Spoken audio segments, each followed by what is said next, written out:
nacionales, el presidente sí los puede poner en vigencia antes de pasarlo al Congreso y una revisión de la Corte. Creo que la misma Constitución lo permite.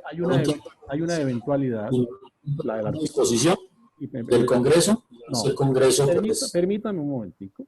Hay una eventualidad en que el presidente de la República puede poner en vigencia un tratado sin que el Congreso de la República lo haya vuelto todavía ley de la República. Son tratados de naturaleza económica, ¿sí? Generalmente se refiere a tratados de naturaleza económica que por corresponder a una coyuntura especial y determinada, imaginémonos en gracia de discusión para ubicarnos en un escenario que la crisis actual de los precios del petróleo lleve a la necesidad de que Colombia celebre un tratado y lo tenga que poner en práctica inmediatamente para aprovechar las ventajas, si es que de eso se tratara, de la crisis del petróleo, del precio del petróleo, o para superar inmediatamente algunas dificultades, si es que las tiene en relación con ese producto. Entonces puede celebrar un tratado, son tratados generalmente de naturaleza económica y lo puede poner en práctica inmediatamente, pero debe igualmente ponerlo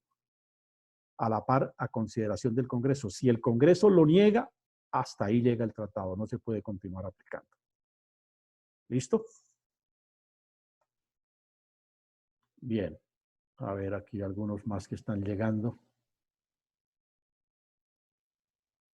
Bien, ¿me oyen? ¿Estamos sin sonido? Sí, doctor. Sí, no, está bien. Bueno, bien. Bien, finalmente... ¿Perdón? ¿Perdón? Bueno, finalmente hablemos de la última clase de leyes extraordinarias, de leyes tipo, pues de leyes que la doctrina ha clasificado y ha nominado como una tipología especial. Las leyes que convocan a decisiones especiales, ¿no? Leyes convocatorias a decisiones especiales.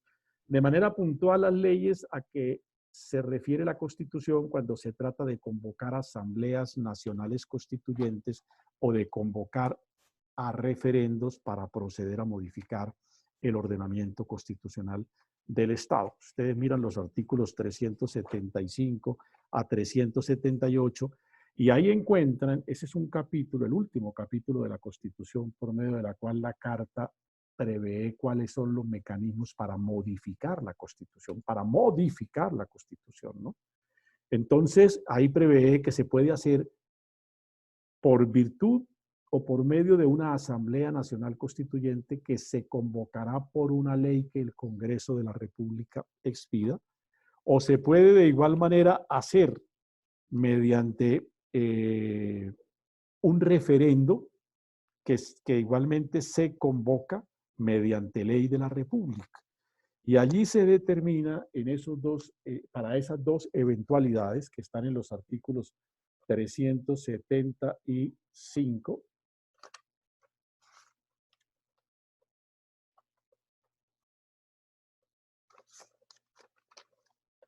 375 es el artículo que se refiere a la convocatoria de asambleas nacionales constituyentes. Dice, mediante ley aprobada por mayoría de los miembros de una y otra cámara. Ahí está la condición cualitativa que la hace un tipo de ley particular, que debe ser aprobada la ley por medio de la cual el Congreso convoca a una Asamblea Nacional Constituyente, debe ser expedida por mayoría de los miembros de una y otra cámara. Y lo propio dice el artículo 378 cuando se trata de modificación por vía de referendo. Por iniciativa del gobierno o de los ciudadanos en las condiciones del artículo 155, el Congreso mediante ley que requiere la aprobación de la mayoría de los miembros de ambas cámaras podrá someter a referendo un proyecto de reforma constitucional que el mismo Congreso incorpore a la ley. Me voy a explicar un poquito en este tema. La Constitución Nacional dice, el último capítulo, a partir del artículo 374 y hasta el 380 de la Carta, dice ese aparte de la Constitución que la Carta se puede modificar por vía de acto legislativo, tema del que ya nos ocupamos cuando el Congreso ejerce su función constituyente derivada o secundaria, pero se puede también modificar por Asamblea Nacional Constituyente, pero esa Asamblea Nacional Constituyente, dice el artículo 375 que hemos leído, debe convocarse por ley que expida el Congreso, una ley que debe ser aprobada por la mayoría de los miembros de una y otra Cámara. Y la tercera eventualidad para modificar la Constitución es por vía de referendo. Y el referendo se convoca mediante ley que expide el Congreso de la República, que igualmente debe ser aprobada por la mayoría de los miembros de una y otra Cámara. Entonces, vean ustedes cómo el Congreso de la República tiene siempre la sartén por el mango para modificar la Constitución. Porque lo puede hacer por derecho o por vía propia, sí, mediante acto legislativo. Lo puede hacer, se puede modificar mediante Asamblea Constituyente, sí, pero la Asamblea Constituyente requiere que se convoque por ley que expide el Congreso. ¿Esto qué significa? Que si el Congreso no expide una ley, no hay Asamblea Constituyente, como algunos piensan que es que convoquemos la Asamblea Constituyente y nos reunimos y como tal tomamos decisiones. No. El procedimiento señalado en la Constitución es que una Asamblea Nacional Constituyente debe necesariamente ser convocada por ley que expida el Congreso. Si el Congreso no quiere expedir la ley, pues no hay Asamblea Nacional Constituyente. Y lo propio cuando de reforma por vía de referendo se trata. El Congreso tiene que expedir una ley mediante la cual nos convoca a los ciudadanos a que por referendo tomemos decisiones en relación con el texto constitucional. Si no expide la ley de referendo, pues no hay convocatoria a referendo y por consiguiente no habrá reforma constitucional. Sigue siendo el Congreso el dueño de la llave, de las 3 llaves para modificar la Constitución. Las 3 llaves las tiene el Congreso de la República. Puede presentarse un fenómeno de hecho como ocurrió en el año 91 justamente que permitió la expedición de esta carta, sí, pero ya es el ejercicio del poder constituyente por el pueblo que para tal eventualidad dirá que esta Constitución ya deja de regir y probablemente proceda a dictar otra. Mientras se trate de reformar la Constitución, de reformar o modificar, que no de cambiar, porque el cambio sí no tiene procedimiento, el cambio es un fenómeno político. Mañana podemos tener otra nueva Constitución si esta noche triunfara una revolución. Y eso no lo reglamenta la Constitución. La Constitución lo que reglamenta es cómo ella se puede modificar. Y se puede modificar mediante ley que convoca a asamblea o mediante ley que convoca a referendo, pero que tiene una cualidad especial, es que esas leyes deben ser expedidas por las mayorías a que se refieren los artículos 375 y 378. Lo que hace que para los doctrinantes estas leyes que denominan de convocatoria a decisiones especiales, a decisiones modificatorias de la Constitución, diríamos de manera más puntual, pues precisan una mayoría que la distingue de las demás leyes ordinarias. Todos los parámetros de comparación de las leyes estatutarias, de las leyes orgánicas, de las leyes marco o cuadro, de las leyes códigos, de las leyes de amnistías o indultos, de las leyes aprobatorias de tratados, de las leyes convocatorias a decisiones especiales, no sé si se me quede alguna. Bueno, todas esas tipologías están siempre medidas en relación con las leyes ordinarias. ¿Cuáles son las leyes ordinarias? Las que solo precisan los requisitos del artículo 157, ninguno más.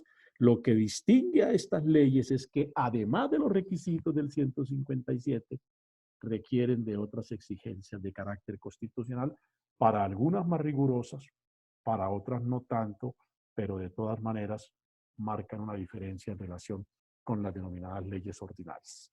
Decía yo, tal vez en la noche de la clase de la semana pasada, que en el concepto de leyes ordinarias metemos como en un costal, en un baúl, en un cajón, todas las demás leyes. Todas las demás leyes.